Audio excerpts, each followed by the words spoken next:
Donc, il y en a plusieurs qui sont encore cachés derrière la colonne. Donc, je laisse encore quelques secondes pour revenir. Exact. Donc, si ça ne vous dérange pas, mais ça ne me tentait pas trop de rester assis. Je sais que pour la table ronde, c'était peut-être plus sympathique justement d'être autour d'une table, mais honnêtement, de faire une présentation assis derrière un petit lutrin, ça me tentait pas tant, puis c'est pas très dynamique. Puis de toute façon, comme professeur, je suis plus habitué d'être debout puis en interaction. Puis je trouve des fois les conférences, les colloques peuvent être un peu statiques.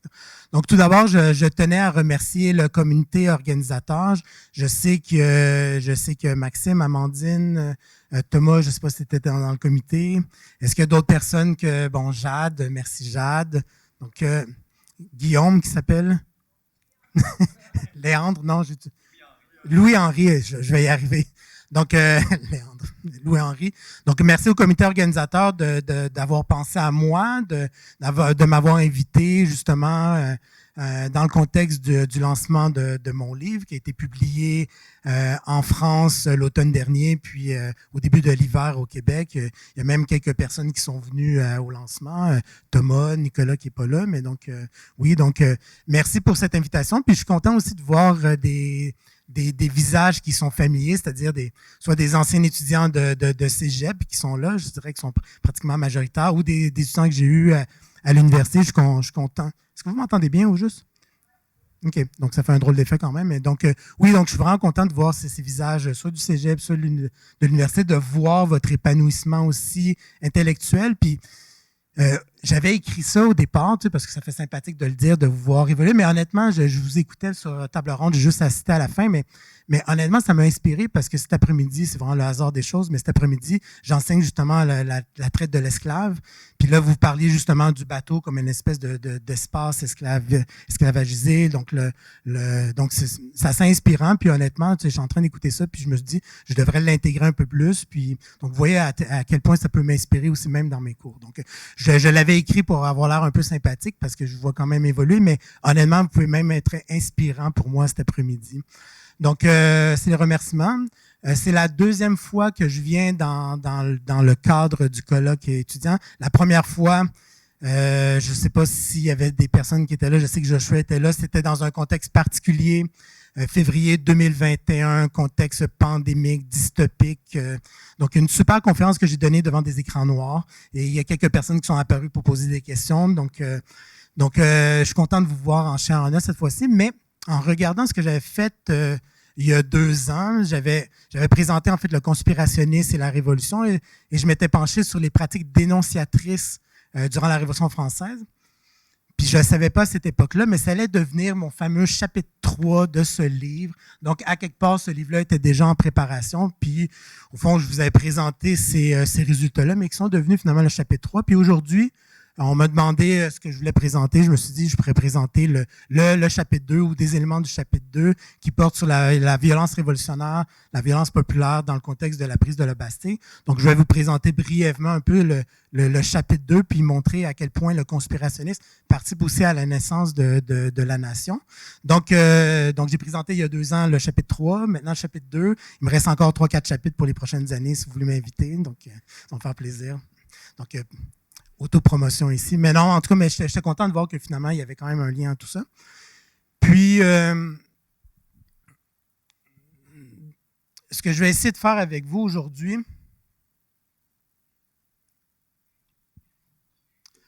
donc, ce que je vais essayer de faire avec vous, c'est de défendre 3 thèses. Je vais essayer de vous convaincre que ces 3 thèses-là sont importantes pour comprendre la prise de la Bastille. On va vraiment présenter un événement, l'événement phare de la Révolution française. Puis, je vais essayer aujourd'hui de vous démontrer que finalement, ces 3 thèses-là sont importantes. On pourra en discuter après. Vous pourrez dire juste si ça tient la route ou non. Si ça ne tient pas la route, c'est toute ma thèse de doctorat qui était autour de ça ou presque. Donc, mais quand même, donc, on pourra en discuter. Thèse numéro 1. Le conspirationnisme, c'est un phénomène important pour comprendre, non seulement un phénomène important pour comprendre la prise de la Bastille, mais c'est une des clés interprétatives les plus importantes pour comprendre la violence révolutionnaire puis la violence populaire. Donc ça, c'est la thèse numéro 1 que je vais défendre. La thèse numéro 2, c'est que pour comprendre la prise de la Bastille, les violences populaires et le conspirationnisme, c'est important de combiner les 2 grandes écoles historiographiques, l'école de la Sorbonne puis l'école critique. Ça devrait vous dire quelque chose si vous étiez dans mon cours sur la Révolution ou sur l'atelier de recherche. Donc, deux grandes écoles qu'on a tendance à opposer, mais moi, ce que je veux faire, c'est de présenter finalement une genre de synthèse théorique pour montrer que finalement les deux sont nécessaires pour expliquer la prise de la Bastille. Et troisième thèse qui est liée à l'école critique, à laquelle j'appartiens un peu plus quand même, il faut quand même le dire. Donc, que le conspirationnisme participe à la naissance aussi de la nation autour de la prise de la Bastille. Donc, trois thèses que je vais essayer de défendre avec vous aujourd'hui. Puis, ce sera à vous de montrer, de montrer si vous avez été convaincu ou non à la fin.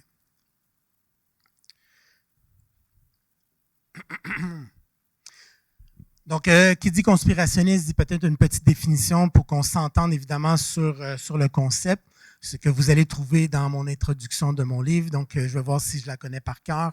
Sinon, ça tombe bien, je l'ai aussi, donc ça tombe bien. Donc, puis je me permets quand même de définir le conspirationnisme parce que justement, j'ai quelques remarques importantes à faire avant de commencer. Donc, le conspirationnisme, c'est un mode d'explication, de représentation manichéen, ordonné, dramatisé de la réalité, par lequel un sujet interprète l'histoire, les événements, les phénomènes sociaux. Vous lisez avec moi, hein, je vois ça.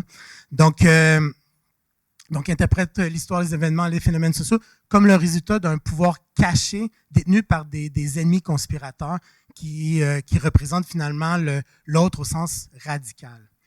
Donc, si je définis le conspirationnisme avec vous, c'est qu'en fait, c'est que ce que j'aimerais faire aujourd'hui, c'est justement de vous montrer les fonctions du conspirationnisme, mais surtout, c'est de vous dire que ce qui m'intéresse, c'est pas la réalité des complots.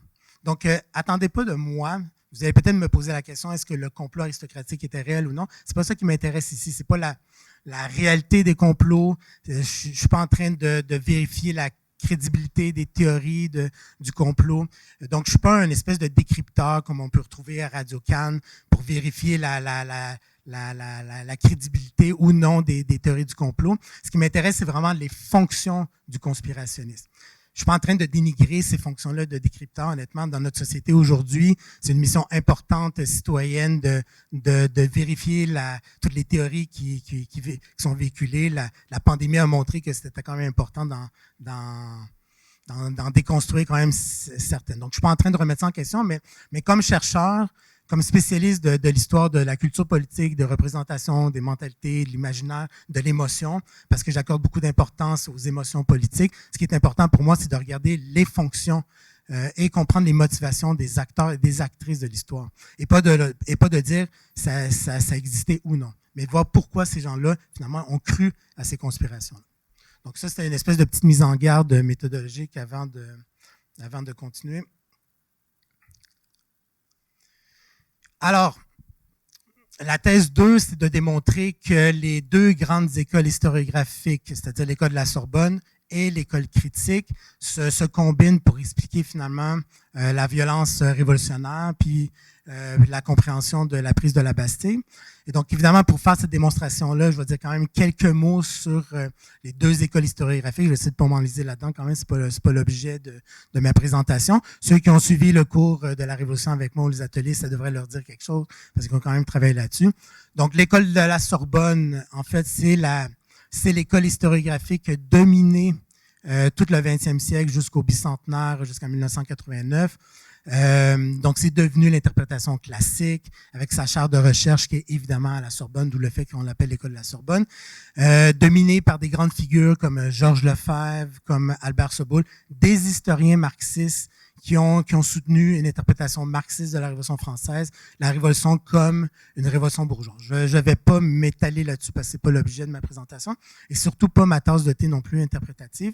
Mais ce qui est intéressant avec ces historiens marxistes et l'école Sorbonne, c'est plus leur conception des violences populaires. Et donc, c'est ce qui m'a intéressé, ce que je vais essayer de combiner avec vous, avec un auteur comme Georges Lefebvre, un auteur vraiment important qui a écrit dans les années 30. Oui, je parle bien des années 1930. Et sa thèse, encore aujourd'hui, est utilisée, a été retravaillée, peaufinée, mais en gros, sa thèse fonctionne encore très bien. Et ce qu'il va dire, Georges Lefebvre, c'est que, en fait, les violences révolutionnaires s'insèrent dans un triptyque de la mentalité révolutionnaire. Donc, il y a 3 composantes importantes dans la mentalité révolutionnaire. La peur, qui va entraîner une réaction défensive et qui va se transmuter en volonté punitive. Donc, à chaque fois qu'il y a la violence révolutionnaire, on retrouve finalement cette espèce de triptyque, donc la peur, la réaction défensive et finalement la volonté punitive. Et c'est ce qui permet de comprendre les violences révolutionnaires. Et ce qui est intéressant, en fait, avec cette approche-là, c'est que ça nous montre que la peur, qui est une émotion politique, ce n'est pas le degré zéro de la pensée. On a tendance finalement à assimiler les émotions comme quelque chose de tout à fait irrationnel, comme si les gens n'étaient pas capables de penser. Et ce que montre finalement l'historiographie de la Sorbonne, c'est que finalement, ça s'insère dans un contexte particulier. Ces émotions-là, finalement, sont colorées politiquement et socialement. Et ça permet finalement de mieux comprendre les motivations finalement de ces acteurs. Et donc, de ne pas assimiler les violences révolutionnaires comme des espèces de pulsions irrationnelles, animalières, sauvages. Les violences révolutionnaires obéissent à des logiques politiques et même de justice. Donc, je suis pas en train de faire l'apologie de la décapitation du gouverneur de la Bastille, mais honnêtement, ça nous permet de comprendre que ça s'inscrit dans un contexte particulier. Donc, ça, c'est pour l'école de la Sorbonne.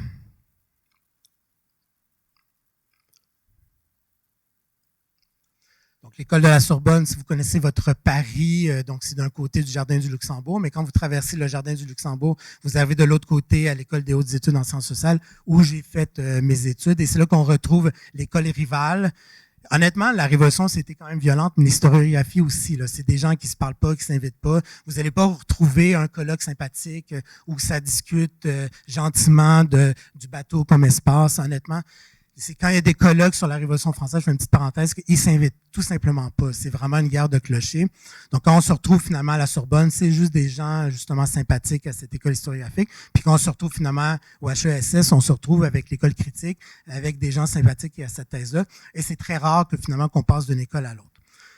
L'école critique, en gros, est critique parce qu'elle va remettre en question toute l'interprétation marxiste de la Révolution française. Bon, c'est pas ça qui nous intéresse ici, même si je souscris quand même un peu à cette vision historiographique. Ce qui est intéressant dans le cas qui nous intéresse, c'est que ils vont s'intéresser beaucoup aux fonctions idéologiques des violences, les fonctions idéologiques et les enjeux de pouvoir qui sont derrière justement ces violences-là.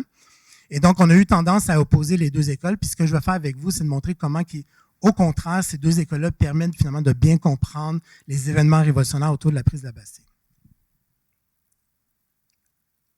Est-ce que ça va jusqu'à ce moment, vous me suivez? Donc, vous n'êtes pas trop perdu ni dans la définition, ni dans les écoles historiographiques. OK, donc ça va.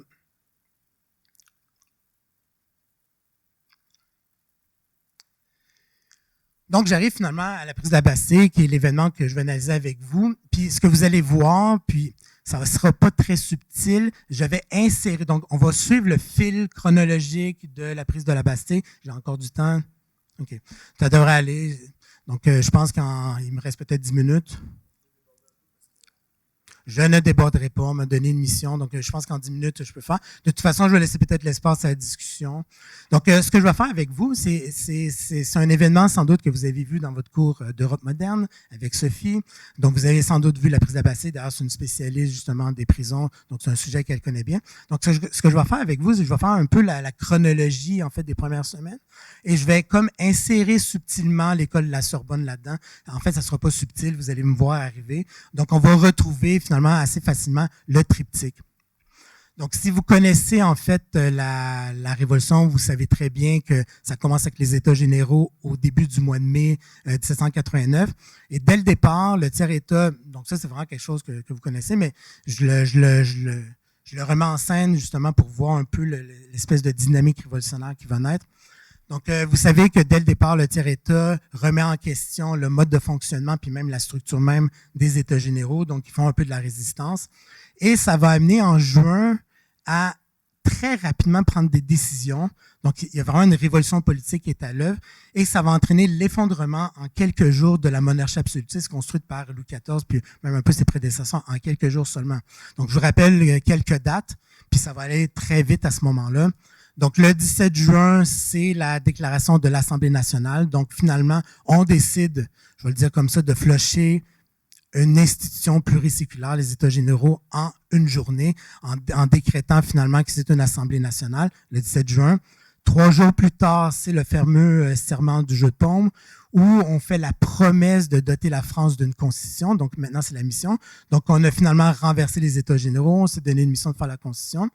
Et c'est dans ce contexte-là, où le roi était plutôt favorable aux privilégiés, il décide quand même le 27 juin, donc on voit en quelques jours à une semaine. Donc, il finit par céder, puis il autorise, en fait, il demande à la noblesse et au clergé de rejoindre le tiers-État dans cette nouvelle Assemblée nationale. Donc, vous voyez, finalement, en quelques jours, on a l'espèce de renversement des États généraux, on a une révolution politique à l'œuvre, ça entraîne finalement la fin de la monarchie absolutiste. Et dans les jours qui vont suivre, dans les semaines qui vont suivre, on va même parler d'Ancien Régime. Donc, ça donne l'impression que finalement, tout va bien. Le tiers-État, il y a une espèce de moment euphorique. On a une Assemblée nationale. Le 9 juillet, d'ailleurs, l'Assemblée nationale est transformée en Assemblée nationale constituante parce que ça devient officiel que la mission première, c'est doter la France d'une constitution. Donc, on est vraiment en train de renverser toutes les structures de l'Ancien Régime. Donc, une forme d'enthousiasme. Et pourtant,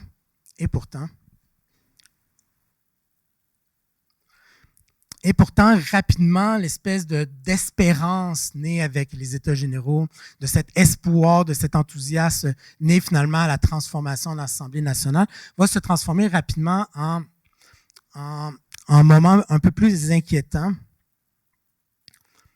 Puis, ce qu'on assiste finalement, c'est à la montée de la peur.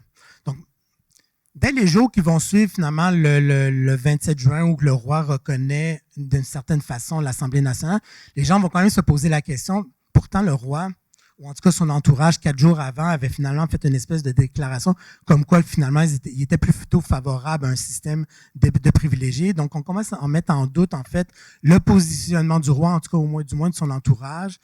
Est-ce que ça serait plutôt une mesure stratégique dilatoire pour finalement préparer une réaction? Donc, on commence à douter, on commence à s'inquiéter.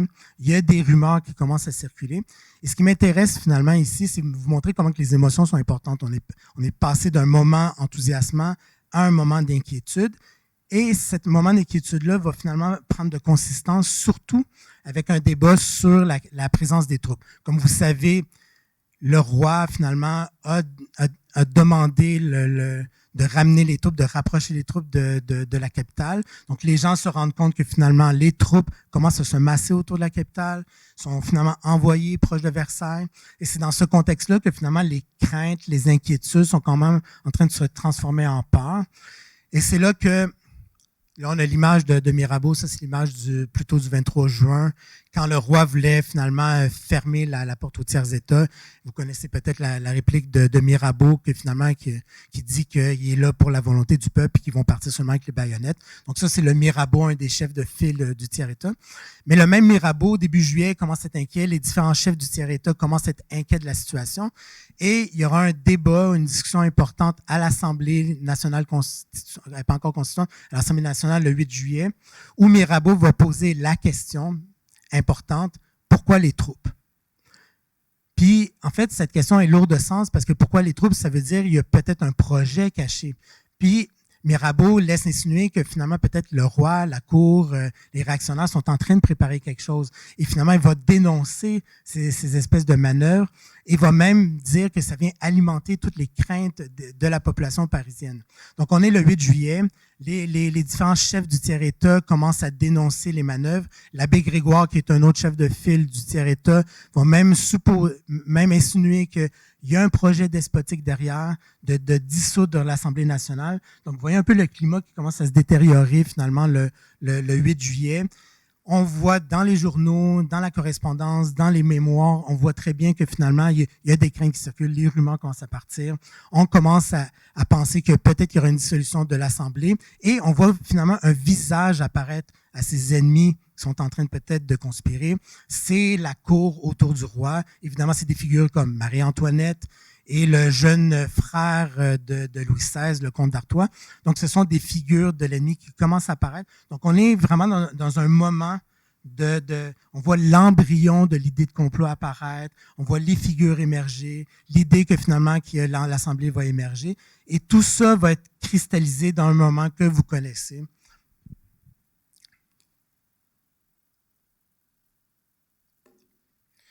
Peut-être vous connaissez cette figure-là. Vous connaissez cette figure-là? Il y a une décision par le roi le 11 juillet. On va l'apprendre le 12 juillet à Paris. C'est le renvoi du ministre patriote, le ministre Necker.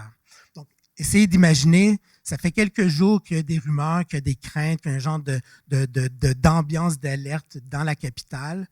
Et donc, le 11 juillet, c'est là que le roi fait vraiment une erreur, décide de renvoyer Necker, de mettre 2 ministres absolument réactionnaires qui sont nommés. Cette nouvelle du renvoi de Necker, à part de Versailles, c'est comme, bon, ça peut se faire à pied, mais ça prend quand même un certain temps. Et donc, ça arrive le 12 juillet. Il y a comme un alignement des astres quand même. Le 12 juillet, c'est un dimanche. La nouvelle arrive à midi, quand les gens sont rassemblés, sont une journée de congé. Une journée de congé, c'est parfait pour partir d'une révolution. Les gens ne savent pas trop quoi faire. Et donc là, finalement, ils apprennent la nouvelle. Mais au début, ce qui est vraiment intéressant, puis moi, je suis toujours finalement l'état des émotions, parce que finalement, c'est ça qui est important. C'est qu'on est parti d'une espèce d'enthousiasme fin juin, ça se détériore, il y a un climat finalement de méfiance. Et les premières réactions, puis on peut le lire dans les journaux, dans les mémoires, c'est finalement une forme de déni. Les gens ne croient pas à la nouvelle. Ils avaient tellement peur que ce soit ça, que quand ils apprennent la nouvelle, c'est trop gros. Puis les gens doutent, il y a une forme de déni, mais rapidement, finalement, les gens confirment que Necker est bien renvoyé. Puis vous pouvez imaginer l'espèce d'ambiance à ce moment-là. Ça fait vraiment l'effet d'une bombe. Une espèce d'onde de choc émotionnel.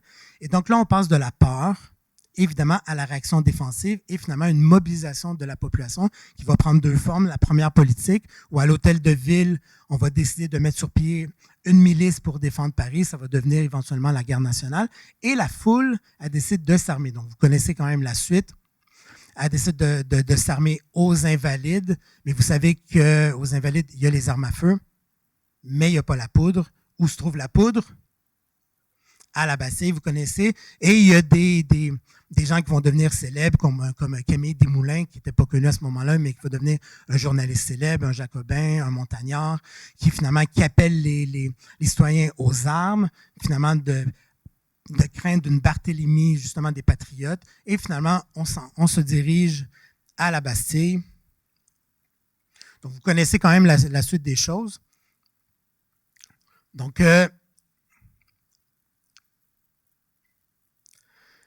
ils arrivent à la Bastille. Le pauvre Delaunay, qui est le gouverneur qui est là, ne sait pas quoi faire. Vous pouvez l'imaginer, finalement, il y a comme une foule qui demande de la poudre. Il tergiverse, il hésite, il dit oui, il dit non, fait tirer sur la foule. Finalement, il s'excuse, il ne sait pas trop quoi faire. Puis, à un moment donné, il comprend que de toute façon, la cause est un peu perdue. Demande un sauf-conduit. Donc, vous connaissez la suite. Ce qu'on voit justement, fameuse peinture, Delaunay va finir par sortir. On y avait donné un sauf-conduit, c'est-à-dire qu'elle a abandonné la Bastille en échange de la vie, de sa propre vie, puis de celle de ses troupes suisses. Finalement, on va l'intimider, on va le battre, on va finalement le tuer, puis on va finalement le décapiter, mettre sa tête sur un pic, puis on va promener la tête de Delaunay et aussi du prévôt des marchands. Donc, les 2 têtes, on va les promener à Paris. Donc, vous connaissez cette suite-là. Donc, vous voyez très bien qu'on est parti de la peur qui a entraîné une réaction défensive à une volonté punitive. Donc là, si vous m'avez suivi jusqu'à maintenant, vous avez clairement compris, vous avez clairement repéré, parce que je l'ai inséré comme ça, le triptyque de l'école de la Sorbonne, c'est-à-dire la peur, la réaction défensive et la volonté punitive. Et donc, ce qui est intéressant dans l'interprétation de la Sorbonne, c'est qu'on comprend très bien que la peur s'insère finalement dans un contexte politique. Donc, la peur, ça permet de désigner l'ennemi. Donc, je reviens quand même à l'idée principale qui a l'air évidente maintenant, mais honnêtement qu'il n'était pas à l'époque quand c'était avancé dans les années 30, c'est que les émotions politiques, c'est pas le degré zéro justement de l'entendement puis de la rationalité. Les émotions s'inscrivent dans un contexte politique et la peur permet de désigner l'ennemi et ça devient la condition nécessaire pour la résistance et pour la mobilisation de la population. Donc là, on retrouve évidemment toutes les composantes importantes et la violence populaire, si horrible soit-elle, évidemment, je ne suis pas en train de faire l'apologie de la décapitation de Delaunay, sinon je vais me faire canceller puis on ne me réinvitera plus. Mais honnêtement, cette violence-là, vous comprenez qu'elle obéit à une logique politique et même une logique de justice. on demande et on veut punir des traîtres et des conspirateurs. Il y a un désir de vengeance, il y a un désir de justice populaire, et on procède comme faisait la justice royale.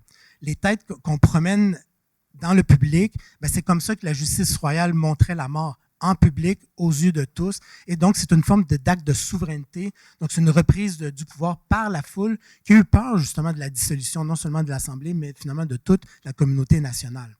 Donc, finalement, ce qu'on voit, c'est un acte de justice, un acte de souveraineté, même si pour nous, nos yeux d'aujourd'hui, 2023, il y a quand même quelque chose de révalidé qu'on a dépecé, décapité, puis finalement promené une tête sous le bout d'une pique. Et puis, j'oserais même dire, je vais oser ce mot avec vous, cette violence-là, c'est même une vertu pédagogique. Bon, vertu, je ne sais pas, mais ça a vraiment une fonction pédagogique de désigner le mal par excellence, c'est-à-dire la trahison et la conspiration. Puis la violence permet finalement de conjurer la peur, de la canaliser et de retourner la peur contre les ennemis finalement du peuple. Donc là, on voit vraiment l'embryon de ce qui va devenir la terreur. Donc, vous pouvez m'inviter l'année prochaine pour que je vous parle de mon chapitre 4 ou 5 sur la terreur. Donc, on voit vraiment toute cette dynamique-là. Dernier élément. Puis, je vais terminer avec ça, mais c'est quand même important. Donc, on a vu finalement l'école de la Sorbonne, le triptyque qui permet d'expliquer la violence révolutionnaire. Mais aussi, ce qui est important, c'est que ce qu'on voit après la prise de la Bastille, puis c'est vraiment très, très intéressant à suivre, c'est que vraiment, il y a une explosion d'écrits journalistiques, de pamphlets, avec l'idée de complot qui devient très consistant, puis ce qu'on voit apparaître, c'est vraiment le thème du complot aristocratique. Et c'est là qu'on voit, on sent, parce que quand on suit finalement toute l'espèce de fil des sources, c'est là qu'on voit que la population parisienne a pris conscience qu'elle a évité, selon elle, évidemment, un terrible complot qui visait non seulement à renverser l'Assemblée nationale, mais à détruire complètement Paris. Donc, il y a vraiment une prise de conscience en ce moment-là. Puis ce qu'on voit, c'est que apparaît, c'est le thème du complot aristocratique qui va devenir au cœur de l'idéologie révolutionnaire, un thème super important durant la Révolution, qui permet à la fois de donner sens aux événements, donc ça a une fonction vraiment explicative, mais ça permet aussi de justifier les violences révolutionnaires qui ont été faites au nom d'une violence potentielle des conspirateurs. Donc, la violence de la population répond à une violence des conspirateurs. Puis on voit très bien que finalement, le thème du complot, puis ça c'est l'analyse critique, a des fonctions explicatives puis des fonctions justificatives. Et mon ancien directeur, Patrice Guenifé, j'ai fait ma thèse avec Patrice Guenifé, lui, il va beaucoup plus loin, puis je le suis là-dedans. Il va montrer que finalement, la peur du complot aristocratique participe à la naissance de la nation parce que la nation prend conscience d'elle-même justement par cette peur. C'est par cette peur qu'elle est capable de prendre conscience d'elle-même, de s'inventer, de se créer, de s'imaginer, pour prendre un terme d'aujourd'hui, de construire un narratif. Pas seulement autour d'idéaux positifs. Quand on pense à la Révolution, à la prise de la Bastille, on pense à la liberté, à l'égalité, à la Constitution, à la justice. Mais une nation se constitue aussi par des passions négatives, parce qu'on rejette. Puis qu'est-ce qu'on rejette? On rejette le complot aristocratique qui symbolise évidemment les privilégiés, les inégalités et le despotisme. Et donc c'est comme ça que finalement, le conspirationnisme non seulement permet d'expliquer le comportement des acteurs et des révolutionnaires, et en même temps, ça participe aussi à la création d'un imaginaire national. Et c'est comme ça, j'espère, en conclusion, j'espère que je vous ai convaincu que, le conspirationnisme est important pour comprendre toute cette dynamique-là, que les deux écoles historiographiques disent finalement une part de vérité dans cette dynamique-là. Voilà, merci.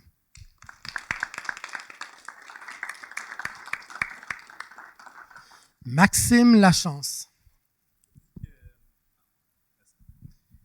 Vous avez dit que la peur, en fait, que la violence permettait de canaliser la peur. Est-ce que vous pensez que ça l'offre un certain soulagement au peuple ou est-ce que ça nous mène juste directement à la terreur? Il n'y a pas, même pas un soulagement temporaire, là. En fait, est-ce qu'il y a quand même une sorte de marge de manœuvre entre le passage de la violence à la terreur? Merci, Maxime, pour cette question et pour ton beau vouvoiement. Donc, on est quand même dans un cadre formel. Donc, il y a comme deux questions. La question de finalement du soulagement. Oui, honnêtement, on n'a pas idée comment les émotions politiques comme la peur, l'angoisse, c'est quelque chose de prenant. La population parisienne pensait qu'elle allait être complètement détruite par le complot aristocratique. Donc, le fait d'exercer de la violence, c'est de prendre contrôle sur son destin. La réaction défensive, c'est de reprendre contrôle sur son destin et c'est de renverser les armes de la peur. C'est qui va avoir peur dorénavant? Ce sont les conspirateurs, ce sont les réactionnaires. Donc, c'est la terreur, en fait, c'est un mot évidemment qui fait peur, mais justement, qu'on est en l'an 2, le gouvernement révolutionnaire décide d'établir la terreur, c'est justement de renvoyer justement la peur dans le camp. Et donc, finalement, c'est un transfert émotionnel. On passe de la peur à finalement une affirmation, puis on prend le contrôle de soi. Donc, derrière la peur, il y a quelque chose de positif. Encore une fois, je vais me faire canceller, mais la terreur, l'organisation d'une violence d'exception, c'est l'idée que finalement, on reprend en main il y a un vide politique, puis la population a tendance à une volonté de reprendre en main des actes de souveraineté. Donc, finalement, c'est plus qu'un soulagement, c'est un sentiment de contrôle, puis que finalement, on est capable de sauver la nation. Mais en même temps, si on me réinvite, je dirais oui, en même temps, il y a ça, mais il y a des enjeux de pouvoir, d'élimination aussi des ennemis qui est à travers ça. Et donc ça à l'interne, mais ça va nous amener, ça nous amènerait vraiment un peu plus en profondeur sur la terreur. Mais ça, il faudra m'inviter pour aller là-dessus. Oh. Ouais.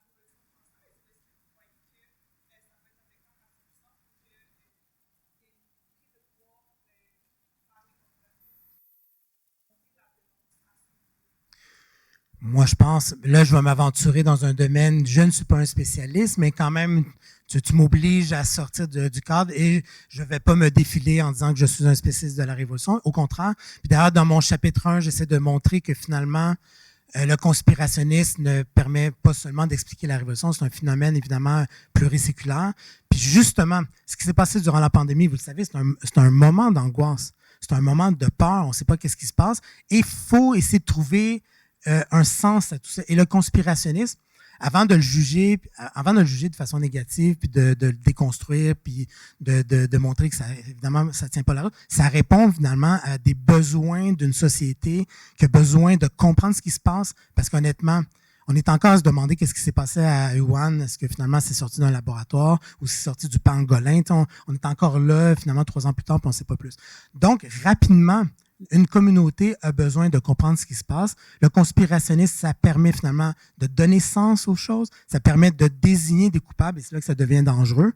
Le coupable, c'est le pangolin, quoi que l'être humain a peut-être une responsabilité. Mais rapidement, on a commencé à accuser des gouvernements.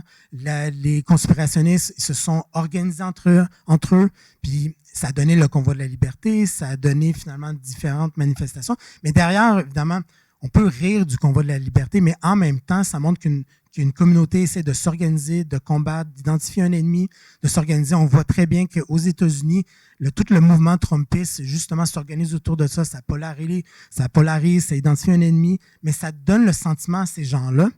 Puis il faut le voir d'un côté sciences humaines, sciences sociales, ça donne le sentiment d'un contrôle. Make America Great Again, ça veut dire qu'à quelque part, on est capable d'identifier le problème, d'identifier l'ennemi, de se mobiliser, de combattre. Puis la violence, elle a cette fonction politique. Évidemment, encore une fois, je ne suis pas en train de justifier, mais on voit très bien les mécanismes à l'œuvre. Que ce soit 1789, que ce soit 2001, que ce soit 2020, la pandémie, on retrouve finalement ce même contexte angoissant où une communauté a besoin de comprendre, d'identifier et de justifier aussi son comportement. Donc, on peut très bien faire le parallèle, tout évidemment en essayant, on est des historiens, il faut quand même être soucieux du contexte qu'on analyse aussi.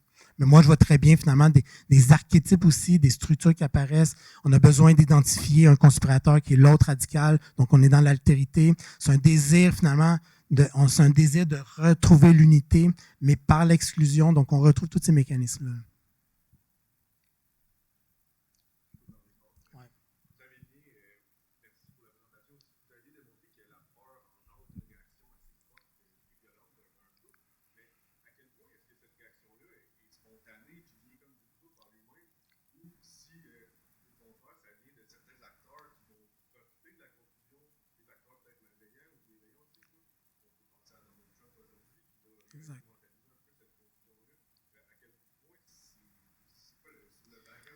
C'est une excellente question qui a divisé justement les deux écoles historiographiques. D'un côté, l'école de la Sorbonne a dit c'est un mouvement qui est vraiment sincère, spontané, qui vient de la population. C'est un désir finalement de reprendre son destin dans ses mains, tout ça. Et en même temps, l'école critique, Furet, Guenifé, on essaie de montrer que des acteurs qui jouent, qui tirent les fils à quelque part, que c'est une lutte politique, qui vont amplifier les choses, qui vont faire de la surenchère, qui vont radicaliser finalement le discours et que finalement qui vont s'ériger en porte-parole puis ils vont prendre le pouvoir comme ça, c'est Robespierre. Donc il y a comme un double visage de Robespierre et ça sépare l'historiographie depuis 200 ans sur l'image de Robespierre. D'un côté, finalement, le porte-parole du peuple qui a compris, finalement, qui est capable de traduire en langage politique des émotions. Et d'un autre côté, ce que Furet a démontré, un Robespierre très habile pour finalement s'accaparer de cette parole-là, puis d'exclure, puis d'éliminer tous ses opposants politiques. Moi, je pense que ces deux interprétations sont justes. Il y a à la fois quelque chose de spontané, sincère, que les politiciens utilisent ça et doivent traduire ça en langage politique. C'est le devoir, justement, du politicien de... En fait, mon analyse, c'est que la communauté politique, c'est une communauté émotionnelle et les politiciens doivent traduire ces émotions-là en langage politique rationnel puis prendre des décisions. Ils le font, il y a quelque chose de totalement sincère, mais en même temps, c'est un espace politique, c'est un espace de conquête du pouvoir, d'élimination de... Donc, ils l'utilisent en même temps et les deux sont possibles. Et donc, souvent, l'historiographie a comme... c'est affronté là-dessus en disant il y a ça, mais les deux sont là en même temps. Et justement, c'est le but de ce livre-là, de ma thèse, c'est d'essayer de faire une synthèse de ces deux écoles-là. Puis montrer qu'à la fois, il y a une espèce de peur sincère, mais il y a clairement une manipulation politique. Il y a des enjeux de pouvoir, forcément. Et on le voit très bien, finalement, aux États-Unis. On ne peut pas dire que, par exemple, aux États-Unis, les républicains, qui sont complètement dans le Trumpisme et le conspirationniste, qui sont complètement... qui sont pas sincères. Moi, je pense qu'ils croient fondamentalement qu'à quelque part, l'Amérique est décadente, que Donald Trump, c'est un sauveur, qu'il y a un monde hostile, puis Trump, c'est une espèce de héros pour eux. Moi, je pense que la majorité est sincère dans cette lecture-là, mais en même temps, on a un Donald Trump, évidemment, qui utilise ça. Puis, finalement, il y a un clan autour de Donald Trump qui utilise ce discours-là, bien entendu, qui met de l'huile sur le feu. Mais les deux sont là en même temps.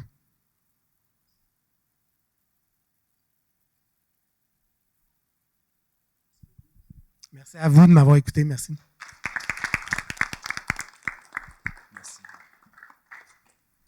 Merci beaucoup, Philippe. Donc, c'est déjà l'heure de la pause dîner, simplement. Donc, on vous invite à vous servir. Comme on vous a dit au début, toute la nourriture est payée par l'association étudiante. Donc, servez-vous vraiment. On veut éviter le gaspillage. Ça va faire plaisir.